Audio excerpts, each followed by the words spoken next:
quando Adão e Eva escolheram ouvir a palavra do demônio em vez da palavra do Senhor, algo terrível aconteceu com a criação. Ela se corrompeu, ficou doente e algo aconteceu dentro de nós.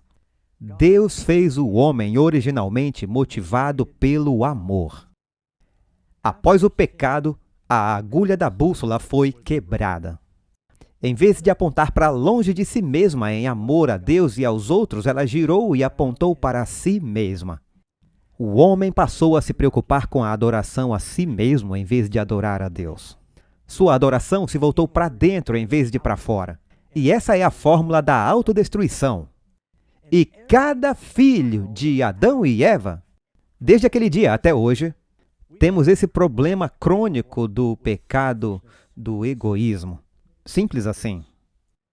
Mas apesar de o mundo ter se tornado ruim tão rapidamente, então lemos em Gênesis 6, verso 9, com esse pano de fundo de toda a imaginação dos pensamentos do seu coração continuamente maligno, diz, mas Noé achou graça. Noé era um homem justo e perfeito em suas gerações. Noé andava com Deus. Agora, isso prepara o cenário para o resto da Bíblia, no sentido de que estamos vivendo em um mundo perverso, mas Deus diz que podemos andar com Deus e ser perfeitos em nossas gerações. Mas o que queremos dizer com perfeitos? Eis a questão, diria Shakespeare. Vamos para Jó.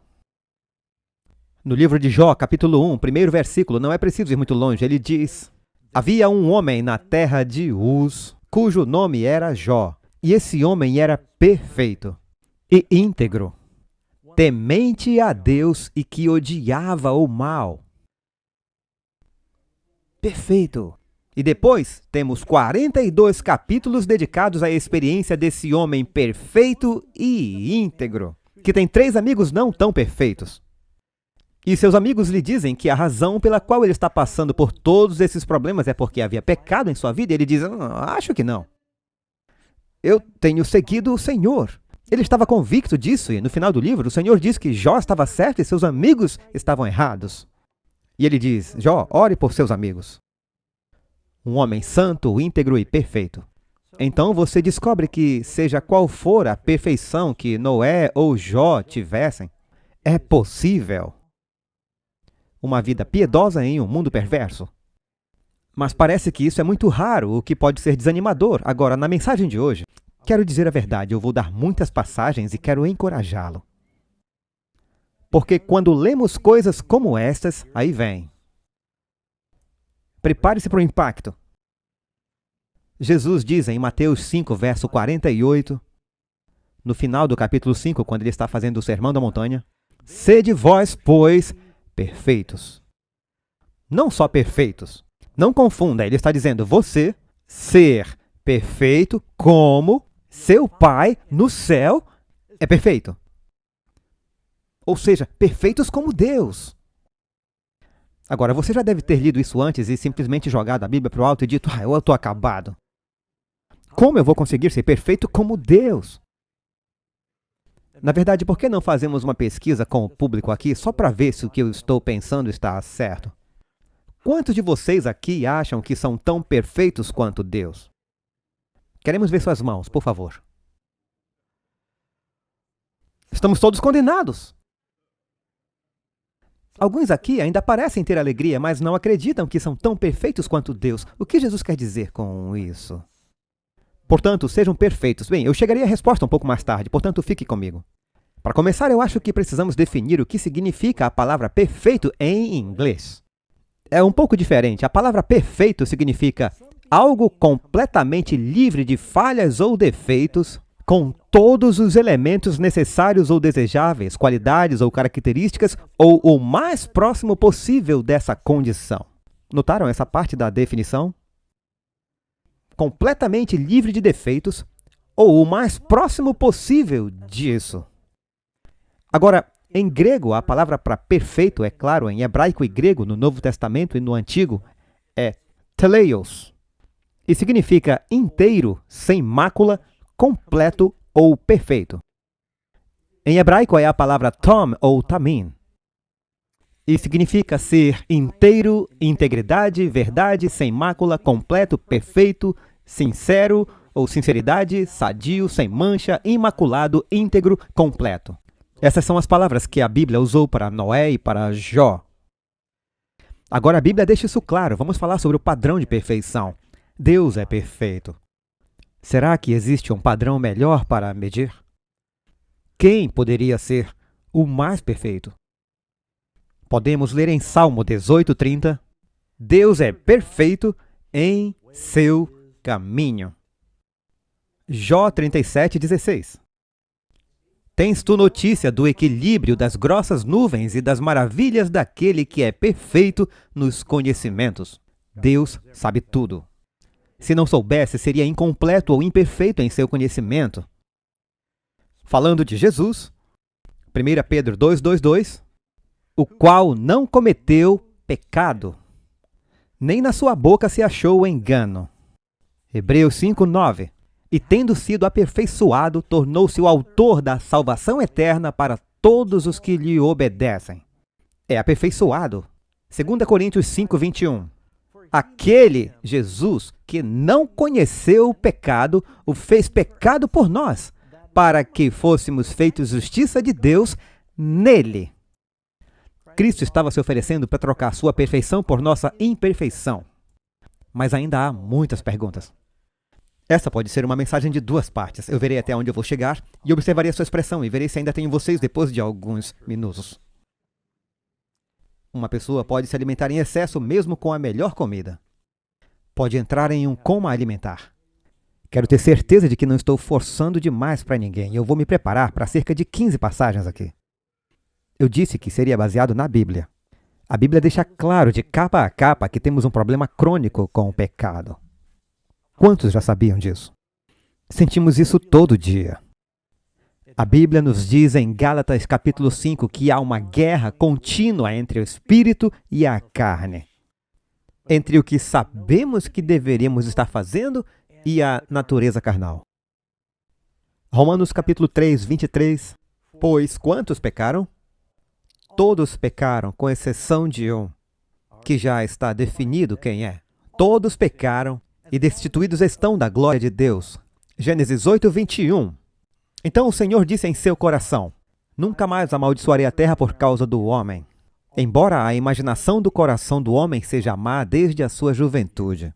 Há algo mal em nossa natureza. Jó 5:7.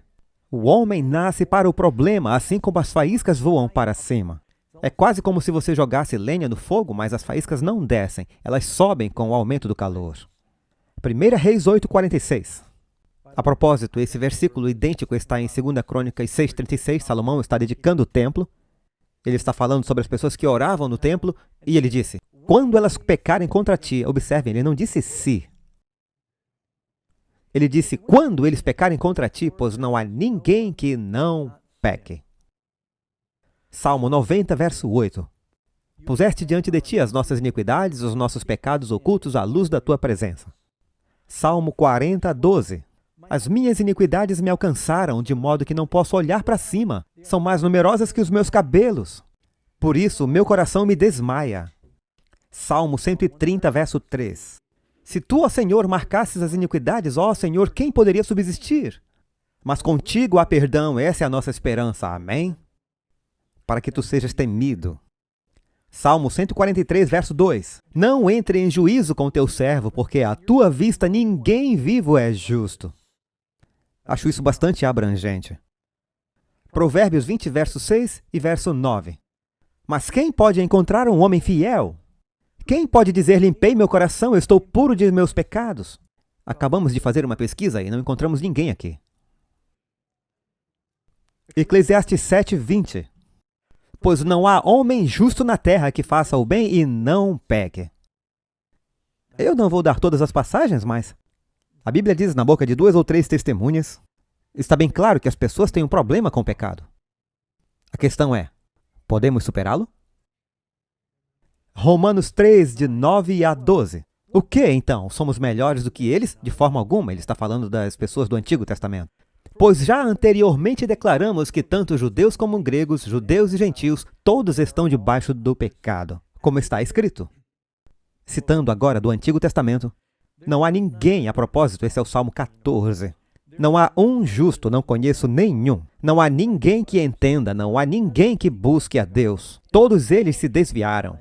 Todos eles se tornaram inúteis. Não há ninguém que faça o bem. Ninguém. Isso também parece bem abrangente. Tiago 2, verso 2 e 3. Pois todos nós tropeçamos em muitas coisas. E agora Gálatas 3, 22. Mas a Escritura confinou todos sob o pecado, para que a promessa pela fé em Jesus Cristo fosse dada àqueles que creem. Portanto, temos esse problema em nossa natureza e o vemos até mesmo entre as criancinhas. Assim que você diz a elas que aqui é o limite, elas olham para você e colocam o pé sobre ele. Você diz, o que quer que você faça, não enfie nada aqui. Elas olham para você, pegam a chave de fenda só para ver o que vai acontecer. É como a mãe que diz para o filho não ir nadar no rio depois da escola. E ela diz, por que você me desobedeceu? Eu fui tentado. E por que você levou sua roupa de banho para a escola? Eu sabia que seria tentado. Portanto, temos esse problema crônico em nossa natureza com o pecado. Mas Deus nos chama à santidade. Mas quão perfeitos temos que ser? Jesus disse para sermos perfeitos como o Pai que está no céu. Em primeiro lugar, eu acho que a maioria dos cristãos concorda que não importa quais sejam os seus pecados. Quando você vem a Jesus, Ele cobre você com o seu manto de justiça. Ele me abraça exatamente como eu estou, sem nenhuma alegação, exceto de que seu sangue foi derramado por mim. Não se baseia em nenhuma obra feita por mim. Somos justificados livremente por sua graça. Você pode dizer amém?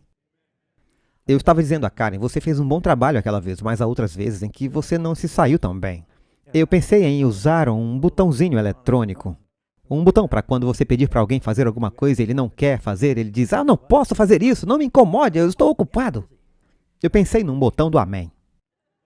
Eu daria a 2 ou 3 pessoas na primeira fila e quando eu olhasse para elas, elas estão dizendo, amém! Ou talvez eu possa simplesmente olhar para você. Ver o que acontece.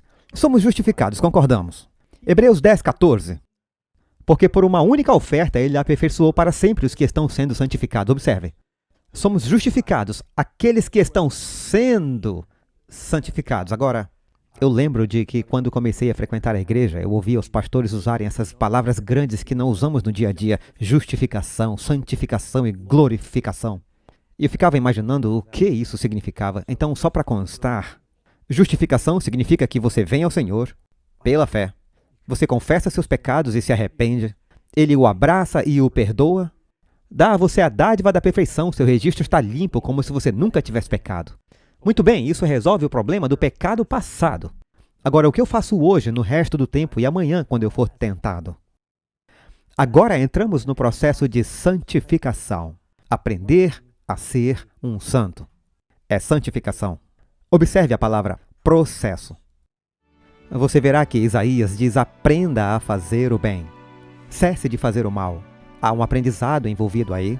Significa que, como um bebê que está aprendendo a andar, ele provavelmente cairá.